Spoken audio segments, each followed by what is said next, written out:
ਸਤਿ ਸ਼੍ਰੀ ਅਕਾਲ। ਤੁਸੀਂ ਦੇਖ ਰਹੇ ਹੋ ਅਜੀਤ ਵੈਬ ਟੀਵੀ ਤੇ ਮੈਂ ਹਾਂ ਤੁਹਾਡੇ ਨਾਲ ਮਨਜੋਤ ਸਿੰਘ। ਅੱਜ ਦੇ ਵਿਸ਼ੇਸ਼ ਬੁਲੇਟਿਨ ਦੇ ਵਿੱਚ ਤੁਹਾਡਾ ਨਿੱਘਾ ਸਵਾਗਤ ਕਰਦਾ ਹਾਂ।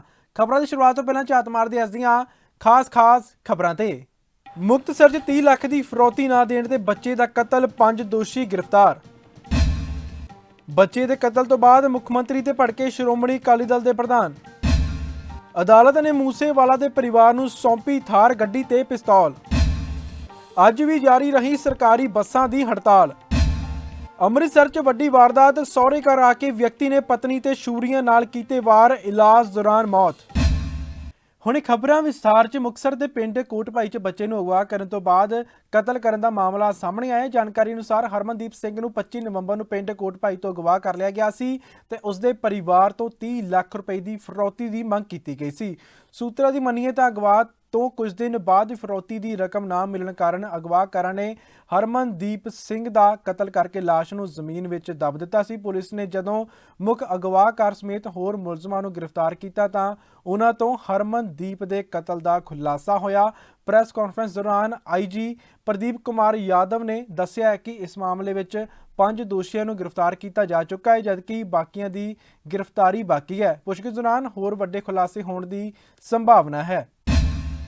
हाँ जी सर, ये क्या मामला है जो मतलब कि आज एक बच्चे की लाश मिली है? देखिए ओके रेडी डन होगी 25 नवंबर इसी साल थाना कोटबाई को एक सूचना दी जाती है। एक नवयुवक की, एक 20 साल के लड़के दे किडनैपिंग की उत्ते करवाने वालों। उनका कहना था कि 12 बजे हमारा लड़का घरों तो जाता है, उसके बाद लगभग 4 बजे उनको एक फ़ोन आता है कि तोड़ा लड़का किडनैप हो गया है तो सानू 30 लाख रुपए दो अगर तुहानू चाहिए वापस। इस घटना के बाद जो इंसीडेंट रिपोर्ट होता है तो आप वक् टीम बनाते हैं। SSP श्री मुक्तसर साहब आप खुद टीम ਨੂੰ लीड करके कई ਥਾਂ पे हम लोग रेड्स करते हैं। ਜਿਹੜੇ इसके एक्यूज़ थे ये बड़े शातिर और बड़ी चलाकी नाल पुलिस नूं ते परिवार नूं गुमराह करते हैं। पहले परिवार नूं ये धमकाते हैं कि तुसी पुलिस नूं किसी भी सूरत च इन्फॉर्म ना करो, ना थोड़ा लड़के का नुकसान हो जाना। तो during the course of investigation basically हम लोग को ये लगने लग गया था कि ये ਜਿਹੜੇ बंदे हैं या तो इन्होंने ਇਹਦੇ ਨਾਲ गलत काम कर देता है। जो लड़का किडनैप हुआ है ये इनके पास है नहीं, और ये बेसिकली जो परिवार वालों 30 लाख की वो भी पैसा मानना चाहते क्योंकि लड़का के नुकसान ऑलरेडी कर चुके थे, ऐसा लगने लग गया था during the course of investigation.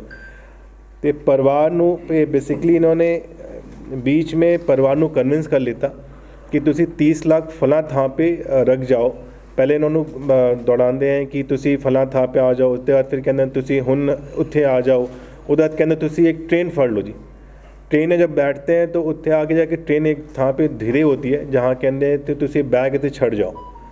तो चूँकि हमारी टीम सादी वर्दी में ऑलरेडी ऑन द जॉब थी और बड़े केयरफुली जो है सावधानी नाल हम लोग पीछा कर रहे थे। तो जदों उत्थे बैग जड़े लेने वाले बंदे आते हैं मोटरसाइकिल पे, हमारी टीम उसका पीछा करती है।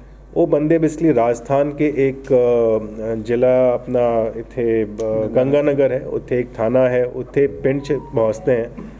जैसे इन्फॉर्मेशन आती है SSP साहब ऑलरेडी चूँकि इससे पीछे लगे हुए थे।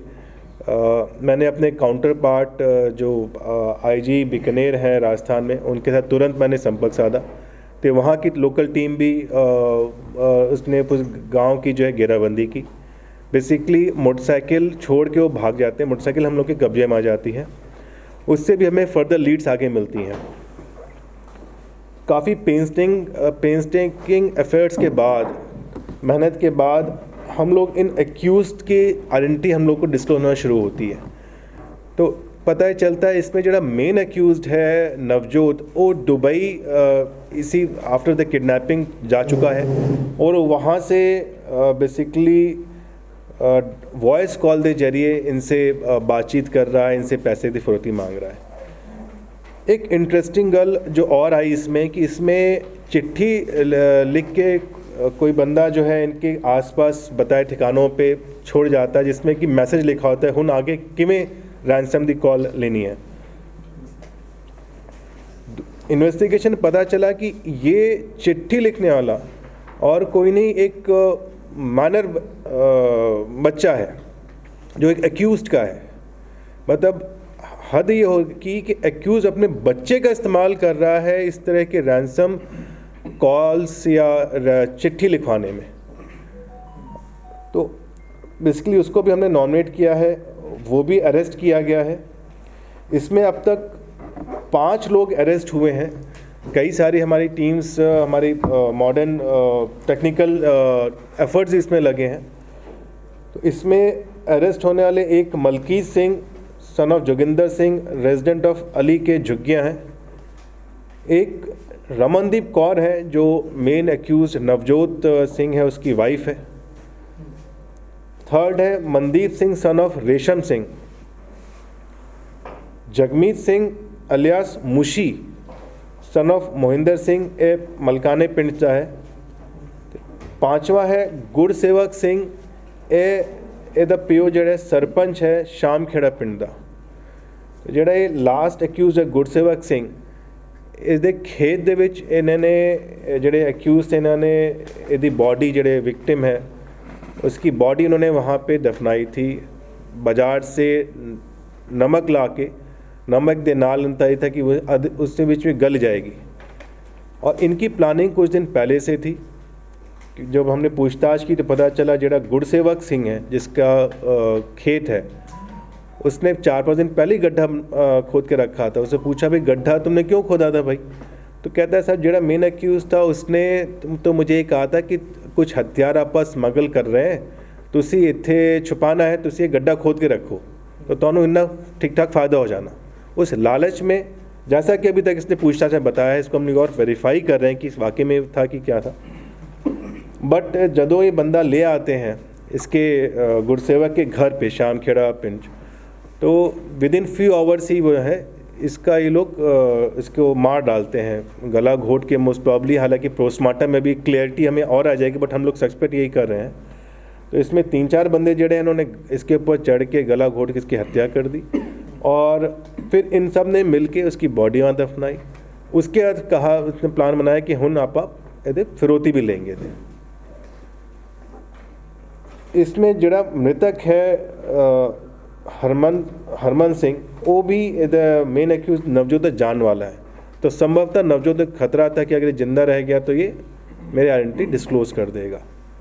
अभी और भी सारी चीज़ें इन्वेस्टिगेट करना बाकी हैं, पूछताछ चल रही है, इसमें और खुलासे भी होंगे। एक अहम चीज़ और है कि इसमें इनके इंट्रोगेशन में पता चला कि इन्होंने एक वारदात इसी तरह की पहले भी की है। एक निर्मल सिंह नाम का व्यक्ति है सन ऑफ मनजीत सिंह पिंड गुरी सांगड़ दा, वो भी लापता बताया गया था। वो भी थाना कोट भाई का है अप्रैल के महीने दे विच। और उसमें भी बेसिकली इंटरेस्टिंग गल है कि निर्मल सिंह का कज़न लगता है जोड़ा मेन एक्यूज नवजोत है। और एन एक्यूज इन सब ने बताया कि नवजोत ने उसमें भी उसको ही हत्या कर दी और उससे भी उसके परिवार से पैसे मांग रहे थे। और उसकी हत्या भी जिस दिन उसको ले गए उसे फ्यू आवर्स के अंदर उन्हें कर दी थी। अभी उसमें हम लोग तफ्तीश जारी है। उसमें उम्मीद है कि उसकी बॉडी भी हम लोग रिकवर कर लेंगे, कहाँ पे उन्होंने उसको डिस्पोज ऑफ किया है, वो अभी इंट्रोगेशन चल रहा है, जारी है। ਸ਼੍ਰੋਮਣੀ ਅਕਾਲੀ ਦਲ ਦੇ ਪ੍ਰਧਾਨ ਸੁਖਬੀਰ ਸਿੰਘ ਬਾਦਲ ਨੇ ਮੁਕਤਸਰ ਵਿੱਚ ਵਾਪਰੇ ਨੌਜਵਾਨ ਕਤਲ ਦੇ ਮਾਮਲੇ 'ਚ ਪੰਜਾਬ ਸਰਕਾਰ ਤੇ ਨਿਸ਼ਾਨਾ ਸਾਧਦਿਆਂ ਕਿਹਾ ਹੈ ਕਿ ਇਹ ਆਪ ਸਰਕਾਰ ਗੈਂਗਸਟਰਾਂ ਤੇ ਲਗਾਮ ਲਗਾਉਣ 'ਚ ਨਾਕਾਮ ਸਾਬਿਤ ਹੋ ਰਹੀ ਹੈ, ਜਿਸ ਕਾਰਨ ਇੱਕ ਹੋਰ ਮਾਸੂਮ ਦੀ ਜਾਨ ਚਲੀ ਗਈ। ਉਹਨਾਂ ਪੰਜਾਬ ਦੇ ਮੁੱਖ ਮੰਤਰੀ ਭਗਵੰਤ ਮਾਨ ਤੇ ਵਰਦਿਆਂ ਕਿਹਾ ਹੈ ਕਿ ਪੰਜਾਬ ਦਾ ਮੁੱਖ ਮੰਤਰੀ ਬਿਲਕੁਲ ਨਿਕੰਮਾ ਸਾਬਿਤ ਹੋ ਰਿਹਾ। ਉਹਨਾਂ ਕਿਹਾ ਹੈ ਕਿ ਹਰਮਨ ਦੇ ਪਰਿਵਾਰ ਨਾਲ ਮੇਰੀ ਹਮਦਰਦੀ ਹੈ, ਇਸ ਦੁੱਖ ਦੀ ਘੜੀ 'ਚ ਅਸੀਂ ਤੁਹਾਡੇ ਨਾਲ ਹਾਂ। ਇਸ ਦੇ ਨਾਲ ਹੀ ਕਾਂਗਰਸ ਪੰਜਾਬ ਪ੍ਰਧਾਨ ਰਾਜਾ ਵੜਿੰਗ ਨੇ ਵੀ ਸਰਕਾਰ ਨੂੰ ਨਿਸ਼ਾਨੇ ਤੇ ਲਿਆ। ਵਾਹਿਗੁਰੂ ਜੀ ਕਾ ਖਾਲਸਾ, ਵਾਹਿਗੁਰੂ ਜੀ ਕੀ ਫਤਿਹ। ਹੁਣੇ ਇੱਕ ਬਹੁਤ ਦੁਖਦਾਈ ਘਟਨਾ ਵਾਪਰੀ ਹੈ ਤੇ ਖਬਰ ਆਈ ਹੈ ਕਿ 20 ਸਾਲ ਦਾ ਇੱਕ ਬੱਚਾ ਹਰਮਨ ਜੀ ਦਾ ਨਾਂ ਹੈ, ਕੋਟ ਭਾਈ ਪਿੰਡ ਹੈ ਗਿੱਦੜਵੇ ਹਲਕੇ 'ਚ, ਉਹਨੂੰ ਗੈਂਗਸਟਰਾਂ ਨੇ ਕਤਲ ਕਰ ਦਿੱਤਾ। ਪਿਛਲੇ 15 ਦਿਨਾਂ ਤੋਂ ਉਹਨੂੰ ਕਿਡਨੈਪ ਕੀਤਾ ਸੀ ਤੇ 30 ਲੱਖ ਰੁਪਏ ਉਸ ਪਰਿਵਾਰ ਤੋਂ ਮੰਗ ਰਹੇ ਸੀ। मैं DGP नाल, IG नाल, SSP नाल हर जगह ते मैं गल कीती कि मेरे बच्चे नूं पिछड़ाओ। आ कोई अमीर परिवार नहीं सी, एक गरीब पिंड का परिवार है जिहदे कोल कल्ली 7 एकड़ जमीन है। देखो आ हालात पंजाब दी बन गई कि जिहड़े गैंगस्टर है अमीरां नूं तां छड्ड ही नहीं रहे, हुण गरीबां मगर भी पै गया। जिहड़े 7 एकड़ का जमीन कच्चा घर है, 7 किले है, उदों 30 लाख मंगो, बेचारे कित्थों देणगे।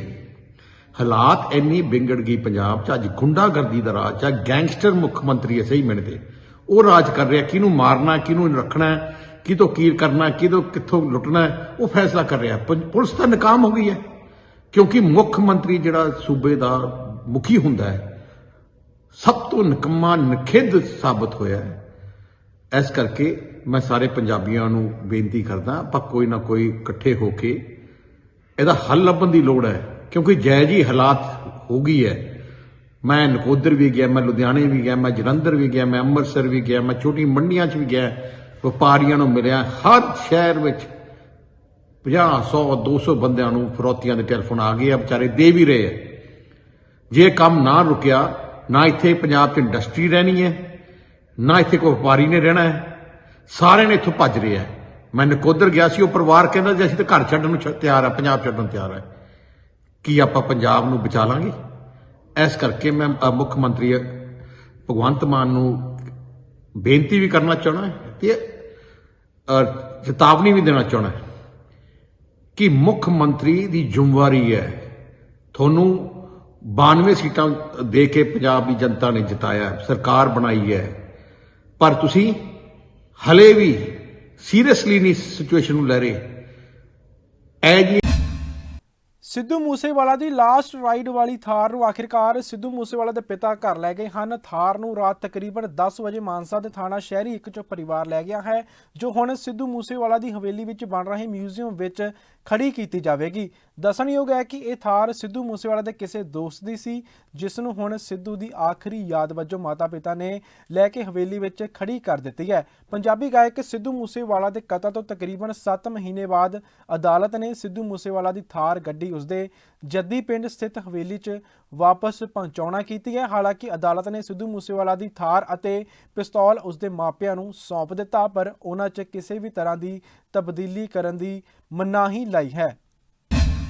ਮੰਗਾਂ ਨੂੰ ਲੈ ਕੇ ਪੰਜਾਬ ਰੋਡਵੇਜ਼ ਅਤੇ ਪਨਬੱਸ ਠੇਕਾ ਮੁਲਾਜ਼ਮਾਂ ਵੱਲੋਂ ਅੱਜ ਵੀ ਹੜਤਾਲ ਕੀਤੀ ਗਈ। ਮੁਲਾਜ਼ਮਾਂ ਨੇ ਰੋਜ਼ ਪ੍ਰਦਰਸ਼ਨ ਦੂਜੇ ਦਿਨ ਵੀ ਜਾਰੀ ਰੱਖਿਆ, ਜਿਸ ਕਾਰਨ ਯਾਤਰੀਆਂ ਨੂੰ ਕਾਫੀ ਪਰੇਸ਼ਾਨੀ ਦਾ ਸਾਹਮਣਾ ਕਰਨਾ ਪਿਆ। ਬੱਸ ਨਾ ਚੱਲਣ ਕਾਰਨ ਲੋਕ ਮਹਿੰਗੀਆਂ ਟੈਕਸੀਆਂ ਅਤੇ ਹੋਰ ਮਹਿੰਗੇ ਸਾਧਨਾਂ ਦੀ ਵਰਤੋਂ ਕਰਦੇ ਨਜ਼ਰ ਆਏ। ਦੱਸ ਦਈਏ ਕਿ ਬੀਤੇ ਦਿਨ ਵੀ ਸਰਕਾਰੀ ਬੱਸਾਂ ਦਾ ਚੱਕਾ ਜਾਮ ਕੀਤਾ ਗਿਆ ਸੀ ਅਤੇ ਇਹ ਚੱਕਾ ਜਾਮ ਅੱਜ ਵੀ ਜਾਰੀ ਰਹੇਗਾ। ਹਾਲਾਂਕਿ ਸੂਬੇ ਭਰ ਵਿੱਚ ਪੱਕਾ ਮੁਲਾਜ਼ਮਾਂ ਵੱਲੋਂ ਆਪਣੀਆਂ ਡਿਊਟੀਆਂ ਨਿਭਾਈ ਜਾ ਰਹੀ ਹੈ, ਪਰ ਕੱਚੇ ਮੁਲਾਜ਼ਮਾਂ ਦਾ ਸਾਫ਼ ਕਹਿਣਾ ਹੈ ਕਿ ਜਦੋਂ ਤੱਕ ਉਹਨਾਂ ਦੀਆਂ ਮੰਗਾਂ ਪੂਰੀਆਂ ਨਹੀਂ ਹੁੰਦੀਆਂ, ਉਹਨਾਂ ਦਾ ਰੋਸ ਪ੍ਰਦਰਸ਼ਨ ਚੱਲਦਾ ਰਹੇਗਾ। मेरा नाम जोगिंदर कौर। मैडम अज जी है पनबस के वालों हड़ताल की गई है, तो कितनी परेशानी हो रही है? बहुत ज़्यादा वीर परेशानी अज तो वीर हड़ताल का करके परेशानी चलो मानते हैं। साढ़े असीं बटालियों आए हैं, साढ़े गुरदासपुर जिले च अंबरसर में जाओ, किते भी जाओ यही हाल होंदा। इन्नी बेइज्जती होंदी है ना, जान बुझ के बसां वाले तंग करते हुण तो चलो मन्निया भी अज हड़ताल चल देण लई कल दी, पहलां हड़ताल तो कोई नहीं सी हैगी। तो जां तो गौरमेंट सहूलतां देवे ना, जे देंदी है तो फिर पहरा देना चाहिए, मगर भी अगे गाड़ी लागू होईयां भी कि नहीं होई। लगता कि मुलाजमां दी सरकार नूं गल सुननी चाहिए, क्योंकि पहला भी कई बार मुलाजमां दी सुननी चाहिए सरकार नूं, तो सरकार भी ध्यान देना चाहिए सरकार नूं इधर भी जो उन्होंने मतलब टीवी दे विच कह देना वा कि असीं आह करांगे, पब्लिक नूं आह सहूलतां दांगे, आह दांगे, वो देंदे कहण दियां गल्लां। कितना समा हो गया इंतजार करते? हाँ जी, कितना समा हो गया इंतजार करते बस में? असीं तकरीबन बटालियों 7 बजे ते चले हैं, तो इत्थे अजे 10:30 हो चले आ, अजे तक इत्थे ही सरहंद जाना है। लगता कि अगर इतनी हड़ताल चलती है तो आने वाले टाइम में होर दिक्कत बढ़नी है। पब्लिक परेशान है भी, आम पब्लिक कई बार बसां दे साडे भी बच्चे घरां नूं जांदे, आम मावां दे बच्चे जांदे, किन्ना किन्ना हनेरा परेशानियां, किहदा सहारा लैना पैंदा उन्हां नूं विचारिਆਂ नूं। ते सरकार नूं कोई पता नहीं भी असीं की करन लए ते की नहीं करन लए।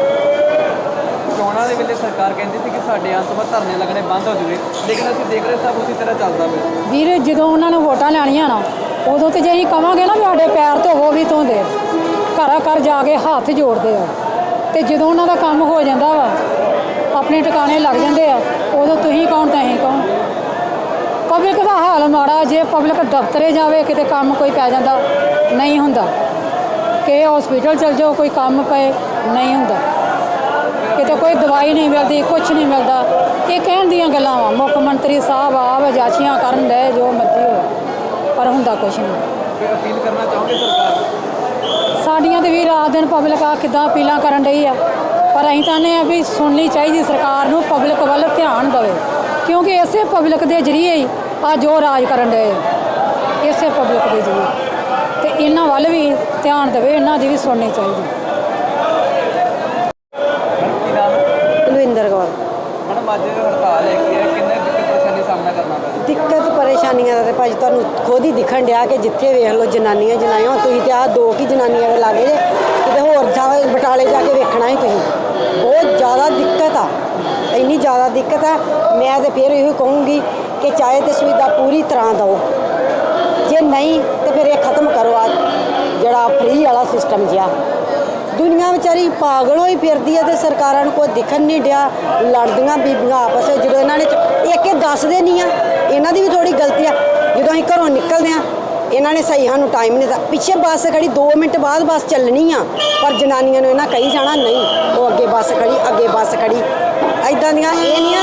ਸਰਕਾਰ ਤੇ ਜੋ ਕਰਨ ਨਹੀਂ ਡਈ ਆ, ਇਹ ਜਿਹੜੇ ਭਾਈ ਜਿਹੜੇ ਸਾਡੇ ਘਰਾਂ ਚੋਂ ਨਿਕਲੇ ਡਰਾਈਵਰ ਕੰਡਕਟਰ ਜਿਹੜੇ ਆ ਨਾ, ਇਹ ਵੀ ਪਰੇਸ਼ਾਨੀ ਕਰਦੇ ਆ ਨਾਲ ਦੀ ਨਾਲ।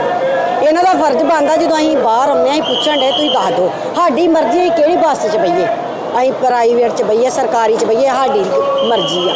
ਪਰ ਇਹਨਾਂ ਦੱਸਣਾ ਹੀ ਕੱਖ ਨਹੀਂ, ਝੂਠ ਤੇ ਝੂਠ ਬੋਲੀ ਜਾਂਦਾ। ਉਧਰੋਂ ਸਰਕਾਰਾਂ ਨੇ ਪਰੇਸ਼ਾਨ ਕੀਤਾ, ਉਧਰੋਂ ਜਨਤਾ ਆਪਸ ਵਿੱਚ ਇੱਕ ਇੰਨੀ ਜ਼ਿਆਦਾ ਪਰੇਸ਼ਾਨੀ ਜੇ ਵੀ ਮੈਂ ਤੇ ਆਨੀ ਆ ਵੀ ਸਰਕਾਰ ਨੂੰ ਤੁਸੀਂ ਇਹਦੇ ਰਾਹੀਂ ਇਹੋ ਹੀ ਮੈਂ ਤੇ ਕਹੂੰਗੀ, ਚਾਹੇ ਤੇ ਖਤਮ ਕਰ ਦਿਓ ਫ੍ਰੀ ਵਾਲਾ ਕੰਮ, ਤੇ ਚਾਹੇ ਫਿਰ ਜੋ ਉਹਨਾਂ ਦੀਆਂ ਮੰਗਾਂ ਉਹ ਪੂਰੀਆਂ ਕਰੋ, ਤਾਂ ਕਿ ਜਿਹੜੀ ਵੀ ਜਨਤਾ ਨਾ ਖਰਾਬ ਹੋਵੇ। ਦੁਨੀਆ ਬਹੁਤ ਖਰਾਬ ਹੁੰਦੀ, ਬਹੁਤ ਜ਼ਿਆਦਾ ਜੇ। ਆ ਤੁਸੀਂ ਇੰਨਾ ਕੁ ਏਰੀਆ ਨਾ ਸਮਝੋ, ਬਟਾਲੇ ਜਾ ਕੇ ਬਣਾਓ ਵੀਡੀਓ।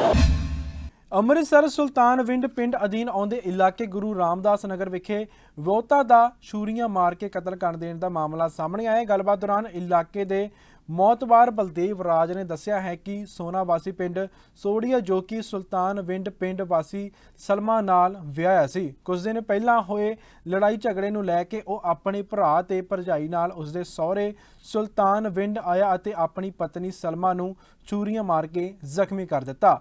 ਸ਼ਨੀਵਾਰ ਸਵੇਰੇ ਸਿਵਲ ਹਸਪਤਾਲ 'ਚ ਉਸ ਦੀ ਮੌਤ ਹੋ ਗਈ, ਜਿਸ ਸਬੰਧ 'ਚ ਪਰਿਵਾਰ ਨੇ ਥਾਣਾ ਸੁਲਤਾਨਵਿੰਡ ਸਾਹਮਣੇ ਧਰਨਾ ਪ੍ਰਦਰਸ਼ਨ ਕੀਤਾ।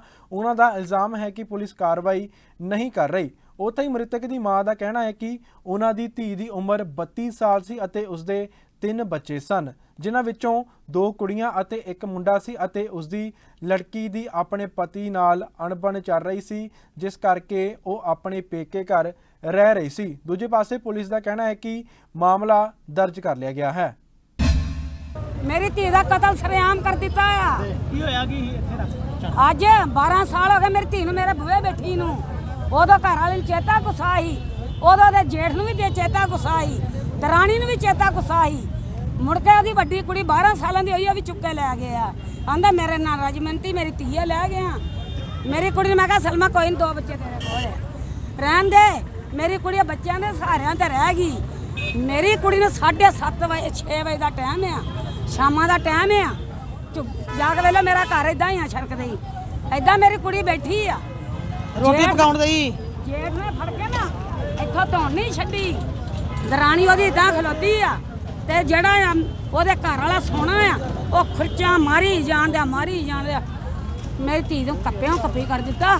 ਹੁਣ ਇਦਾਂ ਆਵੇ ਬੁਰਲ ਬੁਰਲ ਆ ਨਾੜੀ ਜਿਹਦਾ ਪਿੱਛੋਂ ਵੱਢੀ ਗਈ ਆ। ਹਾਂ ਆ ਵੀ ਪੱਟ ਗਏ ਉਹ ਗੱਚੂ ਗੋਲ ਸਾਲੇ ਨੇ, ਉਦੋਂ ਕਿਸੇ ਨੇ ਨਹੀਂ ਕਾਰਵਾਈ ਕੀਤੀ। ਹਾਂ ਆਏ ਆ ਜੀ, ਕੁੜੀ ਨੇ ਹੋਸ਼ ਹਵਾਸ 'ਚ ਬਿਆਨ ਦਿੱਤੇ ਆ। ਮੇਰੇ ਘਰ ਵਾਲਾ ਆ, ਉਹ ਕੁੜੀ ਜਿਹੜੀ ਹੋਈ ਆ। ਹਾਂ ਮੇਰੀ ਕੁੜੀ ਨਹੀਂ, ਮੇਰਾ ਪੁੱਤ ਹੀ ਬੜਾ ਸ਼ੇਰ ਜਿਹੜਾ ਇਹਨਾਂ ਨੇ ਚੁਣ ਕੇ ਮਾਰ ਦਿੱਤਾ ਆ। ਹਾਂ ਸਰੇਆਮ ਕੁੜੀ ਕਤਲ ਹੋਈ ਚ ਵੀ ਇਦਾਂ ਥਾਣੇ 'ਚ ਖੂਨ ਹੋਈ। ਮੇਰੀ ਫਰਿਆਦ ਸੁਣੋ, ਤੇ ਉਹਨੇ ਨਹੀਂ ਸੁਣੀ। ਉਹ ਬੰਦਾ ਲੈ ਕੇ ਨਾ, ਕੀ ਉਹਦਾ ਨਾਂ ਹੀ ਬਲਦੇਵ ਸਿੰਘ, ਮੈਨੂੰ ਆਂਦਾ ਉਲਟਾ ਉਹਨਾਂ ਨੂੰ ਸੱਦ ਕੇ ਇੱਥੇ ਬਲਦੇਵ ਸਿੰਘ ਆਂਦਾ ਜਾ ਜਿੰਨੂੰ ਜੋ ਕਰਦਾ ਨਾ ਵੇ ਜੋ ਜੀ ਕਰਦਾ ਈ। ਬਲਦੇਵ ਸਿੰਘ ਆਂਦਾ ਉਹ ਮੇਰੀ ਦਰਾਣੀ ਦੀ ਜਿਹੜੀ ਮੀਨਾ ਨਾ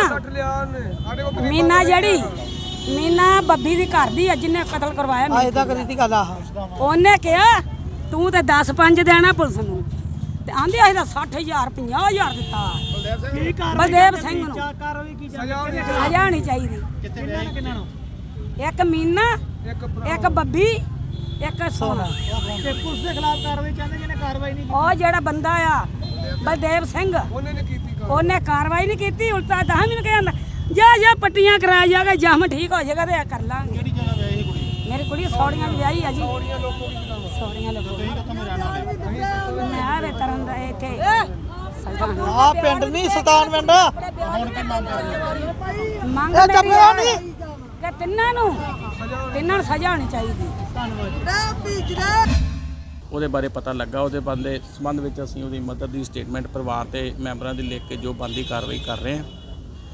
ਧਰਨੇ ਵਾਸਤੇ ਜਿਹੜੀ ਕੋਈ ਐਸੀ ਗੱਲ ਨਹੀਂ ਹੈਗੀ, ਅਸੀਂ ਸਵੇਰ ਤੋਂ ਹੀ ਉਹਨਾਂ ਦੀ ਕਾਰਵਾਈ ਕਰ ਰਹੇ ਹਾਂ ਔਰ ਲਾਸ਼ ਦਾ ਪੋਸਟਮਾਰਟਮ ਕਰਾਉਣ ਜਾ ਰਹੇ ਹਾਂ। ਕੀ ਮਾਮਲਾ ਕੀ ਹੈ? ਮਾਮਲਾ ਮੀਆਂ ਬੀਵੀ ਸਨ ਜੀ। ਉਹ ਕਾਫੀ ਚਿਰ ਤੋਂ ਪੇਕੇ ਪਰਿਵਾਰ 'ਚ ਰਹਿ ਰਹੀ ਸੀ ਔਰ ਉਹਦੇ ਪੇਕੇ ਪਰਿਵਾਰ ਹਸਬੈਂਡ ਨੇ ਕਹਿੰਦੇ ਨੇ ਜੀ ਕੁਝ ਦਿਨ ਪਹਿਲਾਂ ਕੋਈ ਆ ਕੇ ਤੇ ਉੱਤੇ ਹਮਲਾ ਕੀਤਾ ਸੀ, ਕੋਈ ਉਹਨੂੰ ਇੰਜਰੀ ਦਿੱਤੀ ਸੀ, ਲੇਕਿਨ ਉਹ ਐਡਮਿਟ ਵਗੈਰਾ ਸ਼ਾਇਦ ਨਹੀਂ ਹੋਈ। ਪਰਿਵਾਰਕ ਮੈਂਬਰਾਂ ਨੇ ਬਲਦੇਵ ਸਿੰਘ ਨਾਲ ਠਾਂਡਾ ਤੇ ਇਲਜ਼ਾਮਾਤ ਲਾਏ ਨੇ ਕਿ ਉਹਨਾਂ ਨੇ ਮਤਲਬ ਵੈਰੀਫਾਈ ਕਰ ਲਾਂਗੇ ਵੀਰ ਜੀ। ਕਿੱਥੋਂ ਦੇ ਰਹਿਣ ਵਾਲੇ ਸੀ? ਹੁਣ ਪੁਲਿਸ ਵੱਲੋਂ ਸਰ ਕੀ ਕਾਰਵਾਈ ਕੀਤੀ ਜੀ? ਅਸੀਂ 302 ਦੀ ਐਫਆਈਆਰ ਦਰਜ ਕਰ ਰਹੇ ਹਾਂ ਜੀ। ਕਿੰਨੇ ਦੋਸ਼ੀਆਂ ਦੇ ਖਿਲਾਫ ਕੀਤੀ ਹੈ ਜੀ? 3 ਦੋਸ਼ੀਆਂ ਦੇ। ਕਿੱਥੋਂ ਦੇ ਰਹਿਣ ਵਾਲੇ? ਇਹ ਦੋਸ਼ੀ ਹੈਗੇ ਪਿੰਡ ਸੌੜੀਆਂ ਦੇ ਜੀ। ਨਹੀਂ, ਜਿਨ੍ਹਾਂ ਦੇ ਲੜਕੀ ਦਾ ਨਾਮ ਜਿਹਨਾਂ ਦੀ ਲੜਕੀ ਡੈਥ ਹੋਈ ਹੈ ਉਹ ਪਿੰਡ ਸੰਤਾਨਮੈਂਟ ਪੱਤੀ ਮਨਸੂਰ ਦੀ ਰਹਿਣ ਵਾਲੇ ਨੇ। ਆਪਣਾ ਨਾਮ ਦਾ ਸਬ ਇੰਸਪੈਕਟਰ ਗੁਰਚਰਨ ਸਿੰਘ। ਧੰਨਵਾਦ।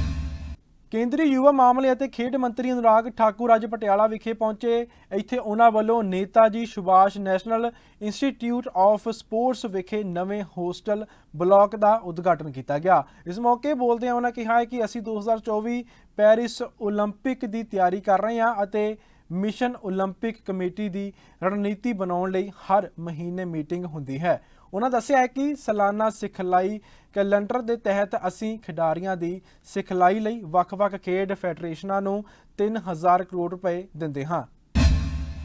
भारतीय खेल के लिए NIS पटियाला एक बहुत महत्वपूर्ण स्थान है और यहाँ पर लगभग 30 करोड़ रुपए की लागत से अलग अलग खेल सुविधाओं का आज उद्घाटन किया गया, जिसमें 26 करोड़ 80 लाख रुपए की लागत से 300 बेड का मेंस हॉस्टल बनाया गया। PT उषा हॉस्टल में और अन्य सुविधाओं से लैस किया गया है, जिसके ऊपर लगभग 1 करोड़ 80 लाख रुपया खर्च किया गया और मेजर ध्यानचंद जी के सुविधाओं पर लगभग 1 करोड़ 50 लाख रुपए के लगभग खर्च किया गया।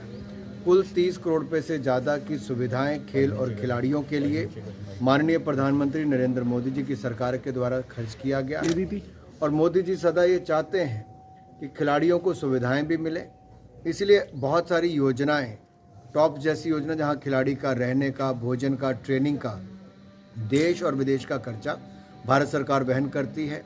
6 लाख रुपया जेब खर्च भी देती है सालाना। इसके अलावा 2843 से ज़्यादा खिलाड़ियों को खेलो इंडिया अकेडमीज़ में रखा गया है, जहां एक खिलाड़ी के ऊपर 6,28,000 रुपया सालाना खर्च आता है। जेब खर्च 1,20,000 रुपये उसको सालाना अलग से दिया जाता है। देश भर में 23 NCOE और 29 साइट ट्रेनिंग सेंटर्स ऐसे बहुत सारे स्थानों पर खोले गए हैं, जिसमें हज़ारों खिलाड़ी देश भर में भाग ले रहे हैं। लेकिन इन सब के लिए कोचेस का प्रोग्राम हो या रिफ्रेशर कोर्स हो, कहीं पर होते हैं तो हमारे NIS पटियाला और इससे जुड़े हुए ऐसे संस्थानों पे होते हैं। तो NIS पटियाला एक बहुत महत्वपूर्ण स्थान भारतीय खेल में रखता है और आज मुझे प्रसन्नता है कि प्रधानमंत्री नरेंद्र मोदी जी के आशीर्वाद से यहाँ ये 30 करोड़ रुपए की और सुविधाएं यहाँ पर खिलाड़ियों को दी गई।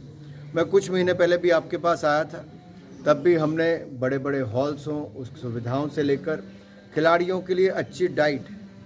देखिए, आज से पहले भारत में कभी ऐसा नहीं था कि खिलाड़ियों के लिए शेफ़ रखे जाते थे, न्यूट्रिशन अच्छा हो, उसका ध्यान रखा जाए, डाइट में कहीं कमी ना आए। वो सारे 5 स्टार शेफ़ तक की प्रावधान भी भारत सरकार ने खिलाड़ियों के लिए किए, इसलिए कि स्पोर्ट्स साइंस के साथ साथ खेल में खाने का भी बहुत महत्व है। तो खाना भी सही मिले, ट्रेनिंग भी सही मिले, स्पोर्ट्स साइंस का उपयोग भी हो और हाई परफॉर्मेंस मैनेजर्स भी नियुक्त किए जाएं। सारे सबका ध्यान सर, अभी जो NIS की बात की जा रही है, आपने बहुत सारे उद्घाटन आज किए हैं, यहाँ तक पहुँचने के लिए खिलाड़ियों को बहुत बड़ी मेहनत करनी है, लेकिन गाँव से शहरों से टैलेंट यहाँ तक पहुँचे कैसे, इसके लिए कमी अभाव बना रहता है। देखिए, खेल राज्य का विषय है, जहाँ राज्यों को अपनी भूमिका निभानी है, खेल संघों को निभानी है, वहाँ भारत सरकार ने उससे ज़्यादा बढ़ चढ़कर अपनी भूमिका भी निभाई। जहाँ देश भर में खेल का आधारभूत ढांचा बनाने के लिए लगभग 2700 करोड़ रुपए के प्रोजेक्ट आज के समय हम बना रहे हैं। ये अपने आप में दिखाता है कि खेल का आधारभूत ढांचा, इंफ्रास्ट्रक्चर कैसे सुदृढ़ हो। दूसरा, जो देश भर के कोचेज हैं उनका हम रिफ्रेशर कोर्स करवा रहे हैं। तीसरा, जो फिजिकल एजुकेशन के टीचर्स हैं हमारे, ये अपने आप में दिखाता है कि खेल का आधारभूत ढांचा, इंफ्रास्ट्रक्चर कैसे सुदृढ़ हो।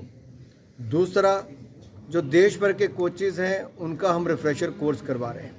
तीसरा, जो फिजिकल एजुकेशन के टीचर्स हैं हमारे, उनको ई खेल पाठशाला के माध्यम से हम अलग से सिखाते हैं, ताकि वो भी अन्य अलग अलग खेलों के बारे में जानकारी प्राप्त कर सकें और अपने स्कूलों में खेलों को बढ़ावा दें।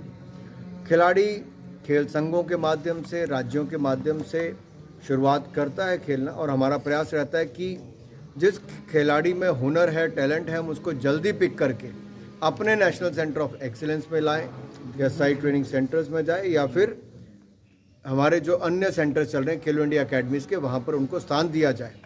बहुत सारे खिलाड़ियों को आपने देखा होगा, जब भारत सरकार ने खेलो इंडिया यूथ गेम्स, खेलो इंडिया यूनिवर्सिटीज़ गेम्स एक ऐसा प्लेटफॉर्म दिया जहाँ अब तक 27,000 खिलाड़ियों ने भाग लिया है, और इसमें से बहुत सारे खिलाड़ी कॉमनवेल्थ गेम्स, ओलंपिक्स तक भी पहुंचने का उनको सम्मान मिला। और खेलो इंडिया यूथ गेम्स में पिछली बार 12 राष्ट्रीय रिकॉर्ड टूटे, जिनमें से 11 बेटियों ने तोड़ने का काम किया। तो हमने ना केवल खेल की सुविधाएं बल्कि खेल के लिए टूर्नामेंट्स भी अच्छे देने का काम किया है। सर, ओलंपिक को लेकर क्या तैयारियां, क्योंकि हम लोग ओलंपिक में अच्छा कर रहे हैं, और अच्छा बेहतर बनाने के लिए क्या कर रहे हैं, कोई अलग से? देखिए, अगर आप पिछले कुछ वर्षों का देखेंगे, कोविड के बावजूद भारत में जो ट्रेनिंग मिली या विदेश में मिली खिलाड़ियों को, मेरा भाई चानू तो आपके यहीं थी, तो आपके ही बीच में से गई, आपने खुद देखा कोविड के समय कैसे ट्रेनिंग हुई, बाकी खिलाड़ियों को देखा तो क्या हुआ, सारी सुविधाएं थी, विदेश में भी ट्रेनिंग थी। तो 7 मेडल आज तक के सबसे ज़्यादा ओलंपिक्स में हमने टोक्यो में जीते, 19 पैरालंपिक्स में जीते, 16 डेफ ओलंपिक्स में जीते। जब IBA women world boxing championship आया तो उसमें निखिल जरीन ने गोल्ड मेडल, परवीन और मनीषा मौन ने ब्रॉन्ज मेडल जीते। वहीं हमने थॉमस का पहली बार गोल्ड मेडल 73 वर्षों में जीता। हमारे कॉमनवेल्थ गेम में हमने 66 मेडल जीते। यूथ के टूर्नामेंट हुए, उसमें हमने पहले से बेहतर प्रदर्शन किया। शूटिंग का हमने शानदार मेडल जीतने उसके बाद काम किया। हालांकि ओलंपिक्स में हम बहुत अच्छा नहीं कर पाए थे, लेकिन वर्ल्ड चैंपियनशिप में हमने पहले से बेहतर करना शुरू किया। ਪੰਜਾਬ ਸੂਬੇ ਦੇ ਲੋਕਾਂ ਨੂੰ ਸੇਵਾਵਾਂ ਪ੍ਰਦਾਨ ਕਰਨ ਵਿੱਚ ਅਣਗਹਿਲੀ ਅਤੇ ਦੇਰੀ ਕਰਨ ਵਾਲਿਆਂ ਖਿਲਾਫ ਸਖਤ ਰੁਖ ਅਖਤਿਆਰ ਕਰਦਿਆਂ ਪੰਜਾਬ ਦੇ ਮਕਾਨ ਉਸਾਰੀ ਤੇ ਸ਼ਹਿਰੀ ਵਿਕਾਸ ਵਿਭਾਗ ਵੱਲੋਂ 42 ਅਧਿਕਾਰੀਆਂ ਕਰਮਚਾਰੀਆਂ ਨੂੰ ਕਾਰਨ ਦੱਸੋ ਨੋਟਿਸ ਜਾਰੀ ਕਰਨ ਤੋਂ ਇਲਾਵਾ 3 ਅਧਿਕਾਰੀਆਂ ਜਿਨ੍ਹਾਂ ਵਿੱਚੋਂ 2 ਸੀਨੀਅਰ ਸਹਾਇਕ ਅਤੇ 1 ਸਹਾਇਕ ਅਸਟੇਟ ਅਫਸਰ ਸ਼ਾਮਿਲ ਹੈ ਨੂੰ ਡਿਊਟੀ 'ਚ ਕੁਤਾਹੀ ਕਰਨ ਲਈ ਚਾਰਜ ਸ਼ੀਟ ਕੀਤਾ ਗਿਆ ਹੈ। ਵਿਭਾਗ ਵੱਲੋਂ ਇਹ ਸਖਤ ਕਾਰਵਾਈ ਮਕਾਨ ਉਸਾਰੀ ਅਤੇ ਸ਼ਹਿਰੀ ਵਿਕਾਸ ਮੰਤਰੀ ਸ਼੍ਰੀ ਅਮਨ ਅਰੋੜਾ ਦੇ ਨਿਰਦੇਸ਼ਾਂ ਤੇ ਕੀਤੀ ਗਈ ਹੈ। ਇਸ ਮਾਮਲੇ ਸੰਬੰਧੀ ਜਾਣਕਾਰੀ ਦਿੰਦਿਆਂ ਅਮਨ ਅਰੋੜਾ ਨੇ ਦੱਸਿਆ ਹੈ ਕਿ ਲੋਕਾਂ ਨੂੰ ਸਮੇਂ ਸਿਰ ਸੇਵਾਵਾਂ ਪ੍ਰਦਾਨ ਕਰਨ ਨੂੰ ਯਕੀਨੀ ਬਣਾਉਣ ਲਈ ਮਕਾਨ ਉਸਾਰੀ ਤੇ ਸ਼ਹਿਰੀ ਵਿਕਾਸ ਵਿਭਾਗ ਨੇ ਆਨਲਾਈਨ ਪ੍ਰਣਾਲੀ ਸਥਾਪਿਤ ਕੀਤੀ ਗਈ ਹੈ ਅਤੇ ਜਿਸ ਉੱਤੇ ਵਿਭਾਗ ਨੂੰ ਪ੍ਰਾਪਤ ਹੋਈਆਂ ਅਰਜ਼ੀਆਂ ਅਤੇ ਫਾਈਲਾਂ ਦੀ ਸੀਨੀਅਰ ਅਧਿਕਾਰੀਆਂ ਅਤੇ ਖੁਦ ਉਹਨਾਂ ਵੱਲੋਂ ਨਿੱਜੀ ਤੌਰ ਤੇ ਨਿਗਰਾਨੀ ਕੀਤੀ ਜਾ ਰਹੀ ਹੈ। ਹਰਿਆਣਾ ਗੁਰਦੁਆਰਾ ਪ੍ਰਬੰਧਕ ਕਮੇਟੀ ਦੇ ਕਾਰਜਕਾਰੀ ਪ੍ਰਧਾਨ ਬਲਜੀਤ ਸਿੰਘ ਦਾਦੂਵਾਲ ਨੇ ਅੱਜ ਇੱਕ ਪ੍ਰੈਸ ਕਾਨਫਰੰਸ ਦੌਰਾਨ ਐਲਾਨ ਕੀਤਾ ਹੈ ਕਿ 21 ਦਸੰਬਰ ਨੂੰ ਚੋਣਾਂ ਹੋਣੀਆਂ ਹਨ, ਜਿਸ ਵਿੱਚ 38 ਮੈਂਬਰੀ ਐਡਹਾਕ ਕਮੇਟੀ ਪ੍ਰਧਾਨ ਦੀ ਚੋਣ ਕਰੇਗੀ। ਇਹ ਚੋਣ ਕੁਰੂਕਸ਼ੇਤਰ ਦੀ 6ਵੀਂ ਪਾਤਸ਼ਾਹੀ ਗੁਰਦੁਆਰਾ ਵਿਖੇ ਕਰਵਾਈ ਜਾਵੇਗੀ। ਉਹਨਾਂ ਕਿਹਾ ਕਿ ਸ਼੍ਰੋਮਣੀ ਗੁਰਦੁਆਰਾ ਪ੍ਰਬੰਧਕ ਕਮੇਟੀ ਨੂੰ ਖੁੱਲ੍ਹੇ ਦਿਲ ਨਾਲ ਹਰਿਆਣਾ ਦੇ ਗੁਰਦੁਆਰਿਆਂ ਦਾ ਪ੍ਰਬੰਧ ਹਰਿਆਣਾ ਗੁਰਦੁਆਰਾ ਪ੍ਰਬੰਧਕ ਕਮੇਟੀ ਨੂੰ ਸੌਂਪਣਾ ਚਾਹੀਦਾ ਹੈ। ਉੱਥੇ ਹੀ ਕਮੇਟੀ 'ਚ ਸਾਥੀਆਂ ਨੂੰ ਸ਼ਾਮਲ ਨਾ ਕਰਨ ਦੇ ਰੋਸ ਵਜੋਂ ਜਗਦੀਸ਼ ਸਿੰਘ ਝਿੰਡਾ ਨੇ 38 ਮੈਂਬਰੀ ਅਡਹਾਕ ਕਮੇਟੀ ਤੋਂ ਅਸਤੀਫਾ ਦੇ ਦਿੱਤਾ ਹੈ।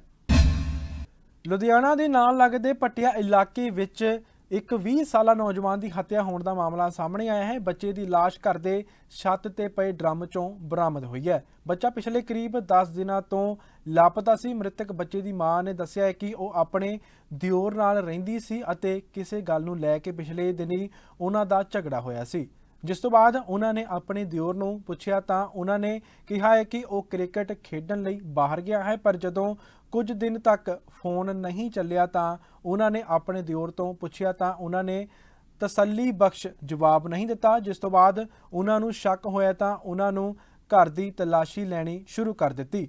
ਜੀ ਹਾਂ, ਇਸ ਦੌਰਾਨ ਘਰ ਦੀ ਛੱਤ ਤੇ ਪਏ ਡਰਮ ਵਿੱਚੋਂ ਬੱਚੇ ਦੀ ਲਾਸ਼ ਬਰਾਮਦ ਹੋਈ ਹੈ। ਉੱਥੇ ਹੀ ਪੁਲਿਸ ਅਧਿਕਾਰੀਆਂ ਨੇ ਕਿਹਾ ਹੈ ਕਿ ਬੱਚਾ ਪਿਛਲੇ 10 ਦਿਨਾਂ ਤੋਂ ਲਾਪਤਾ ਸੀ ਅਤੇ ਅੱਜ ਬੱਚੇ ਦੀ ਮਾਂ ਵੱਲੋਂ ਕੋਠੇ ਤੇ ਪਏ ਡਰਮ ਨੂੰ ਜਦੋਂ ਦੇਖਿਆ ਗਿਆ ਤਾਂ ਉਸ ਵਿੱਚ ਜੋ ਗਲੇ ਸੜੇ ਹਾਲਤ ਵਿੱਚ ਬੱਚੇ ਦੀ ਲਾਸ਼ ਬਰਾਮਦ ਹੋਈ ਹੈ। ਮਾਮਲੇ ਦੀ ਅਗਲੀ ਜਾਂਚ ਜਾਰੀ ਹੈ। ਦੋਸ਼ੀ ਨੂੰ ਜਲਦ ਗ੍ਰਿਫਤਾਰ ਕਰ ਲਿਆ ਜਾਵੇਗਾ। ਇਹ ਪੀਯੂਸ਼ ਨਾਂ ਦਾ ਲੜਕਾ ਜੀ, ਮਾਈਗ੍ਰੈਂਟ ਹੈਗੇ ਨੇ, basically they are from Bihar, ਤੇ ਇੱਥੇ ਆਪਣੇ ਮਕਾਨ ਇਹਨਾਂ ਨੇ ਬਣਾਇਆ ਦਾ। ਆਪਾਂ ਪਟਿਆ ਰੋਡ ਦੇ ਉੱਤੇ ਖੜੇ ਆ। ਕੋਠੇ ਦੀ ਜਿਹੜੀ ਛੱਤ ਹੈ ਘਰ ਦੀ, ਉਹਦੇ ਉੱਤੇ ਇੱਕ ਡਰਮ ਹੈ।